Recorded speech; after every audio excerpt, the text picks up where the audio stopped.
everyone, it is Amina and I'm too lazy to be on the video today, so I'm just going to be talking to you from my very hot shoebox that I live in Tokyo, and I finally got around to watching the BBC Tokyo Girls documentary. Hi, oy, they.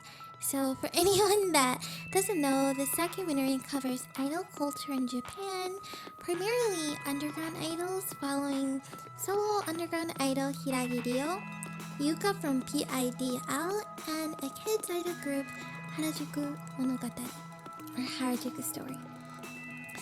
So, a little bit about me is that I've been in J-pop idol fan for nearly 10 years. From idol groups like AKB48, Hello Project, to small underground indie soloists that you've probably never ever even heard of.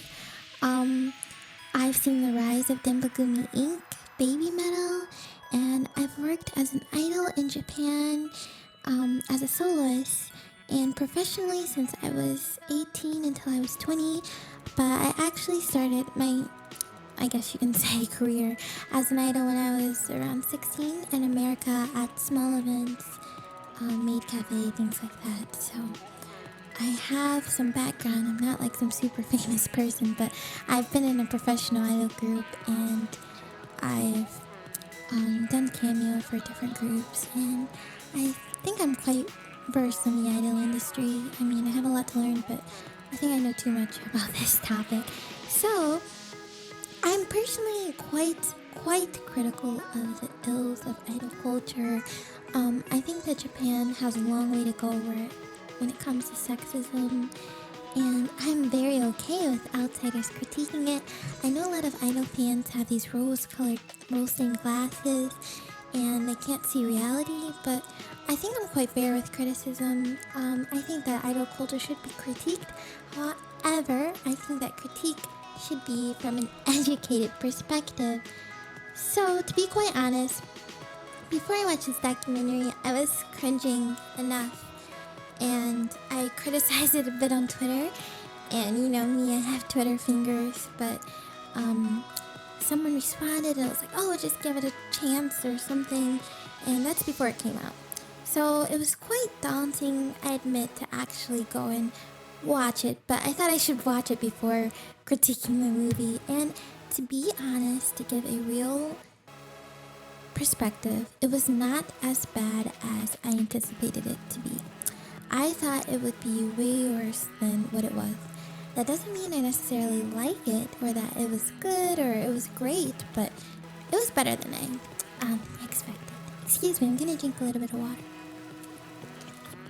So it starts off with Hiragi Rio, and she is 19 when they start.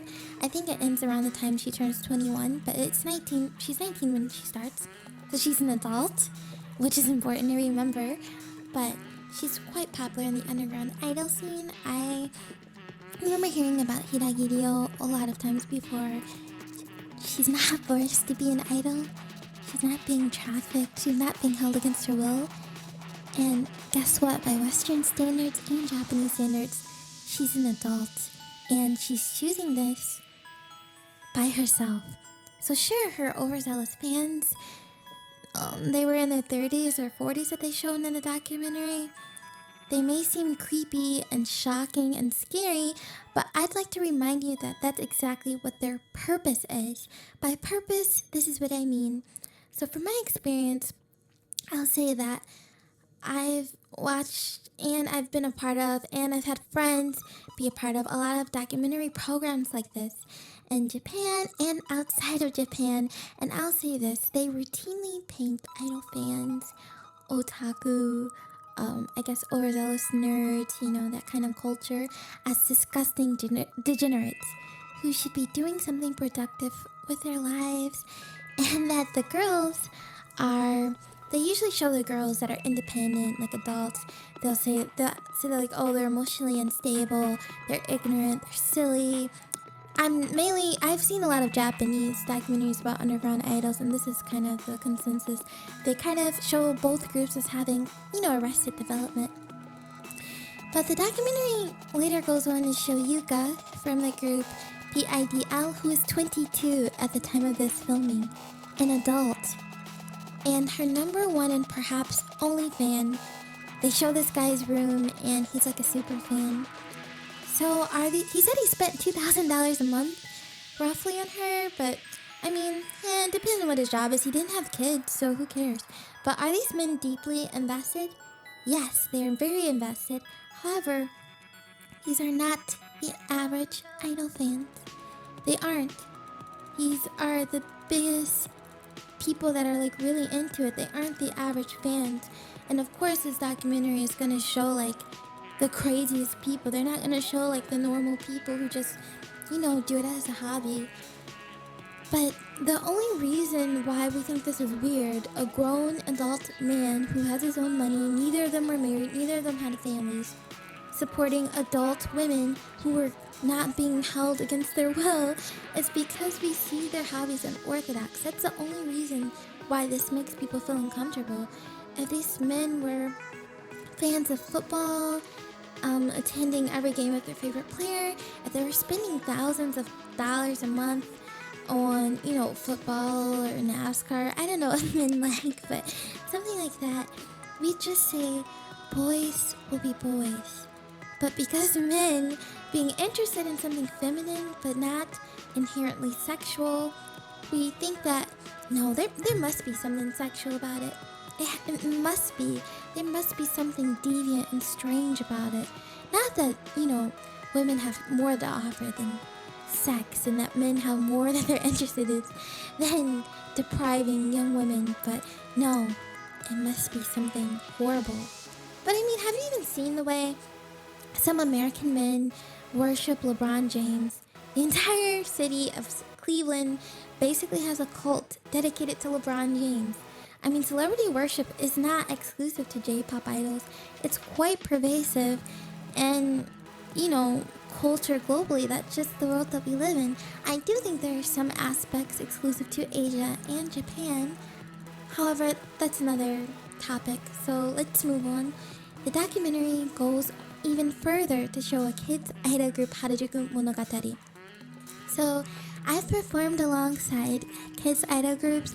I've done events with them, and I've seen them, and I've kind of interacted with them. So I know the dynamics of it, and I'm going to be quite honest, I was quite uncomfortable with seeing 8-year-old, 9-year-old girls performing and all 30-year-old men in the audience the first time I saw it, and then after that, it didn't make me uncomfortable anymore. So I must admit, I may be kind of desensitized towards this.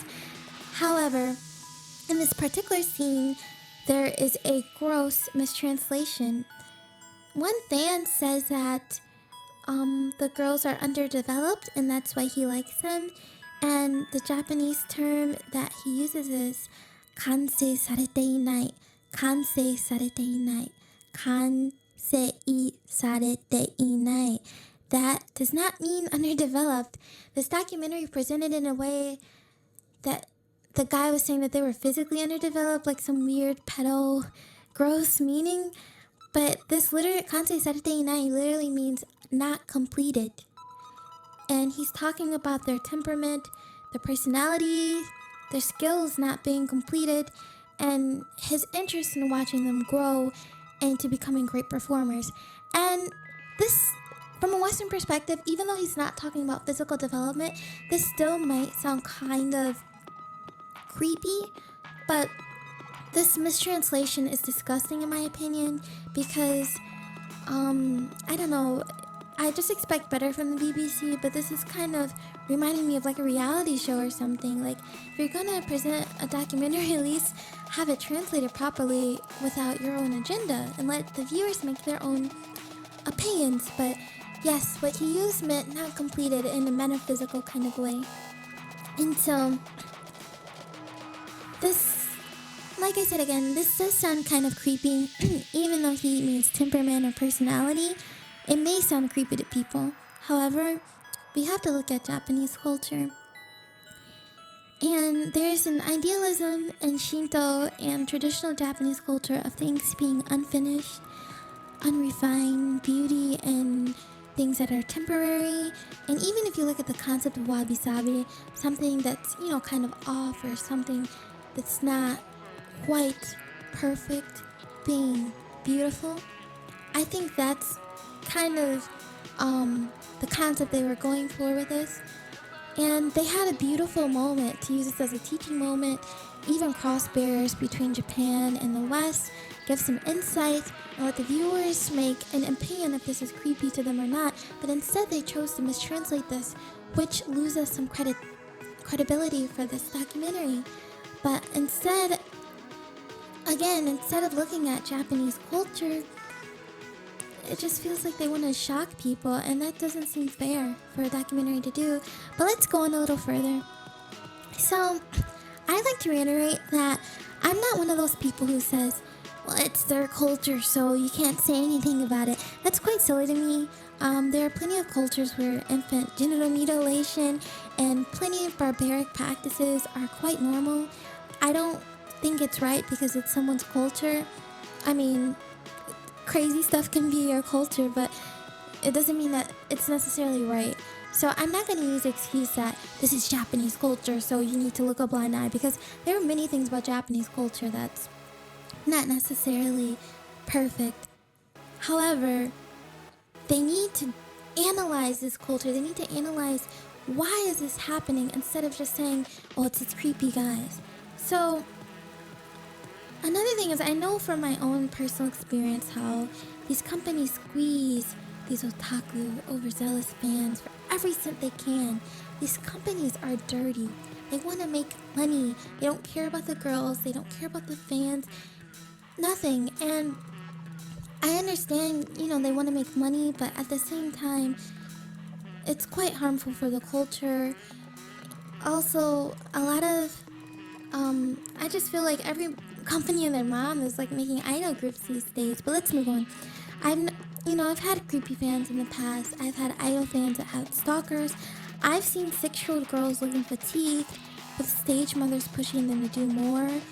Instead of analyzing these things, this documentary doesn't really scratch the surface, and that's quite disappointing to me. They also mentioned something very important that they completely missed an opportunity to do. They mentioned that idol culture took off in the 90s. Underground idol culture took off in the 90s. This isn't completely true, because there was a lot of idols in the 80s. They didn't really talk about that, but they talk about idol culture taking off in the 90s. What happened in the 90s? Japan's economic bubble, the inflation, it popped, it ended. There was a huge economic depression. Why do you not talk about the correlation between idol culture, underground idol culture taking off in the 90s with the increase of technology and Japan's recession? There's a huge correlation. And I'm not saying this is the sole factor of it taking off in the 90s, but this is a huge correlation that they just don't even touch on in this documentary, and it was such a wasted opportunity. We think about groups like Morning Musume. What was their big 90s hit? It may be early 2000s, but late 90s, early 2000s hit. What was it? It was Love Machine. What did they say in the song?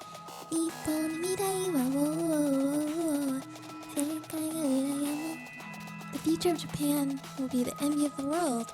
We'll have jobs in the future. We'll have employment. We'll all be happy in the future. We'll all be economically prosperous. Idols are providing hope.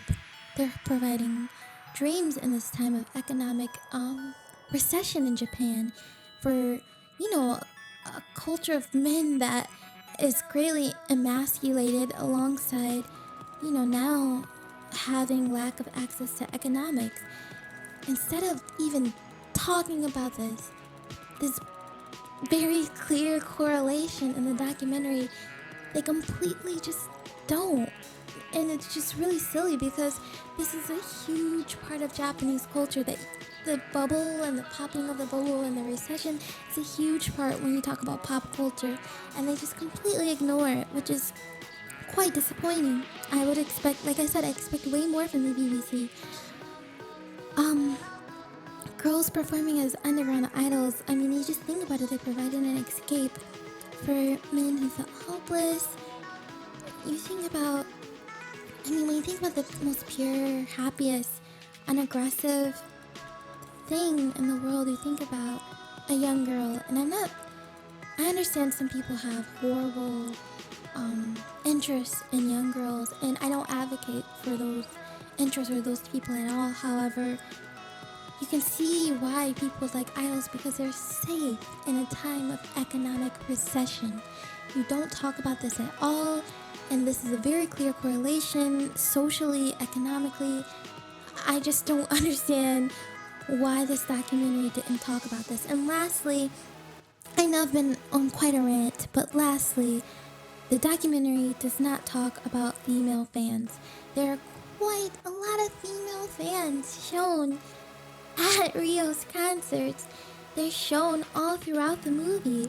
Instead of talking to them, getting their opinion, hey, do you think this subjugates Japanese women? Hey, what do you think about idols? Hey, why do you like idols and you're a girl? They don't talk to any of the female fans. And I think that is a great disservice to this entire documentary.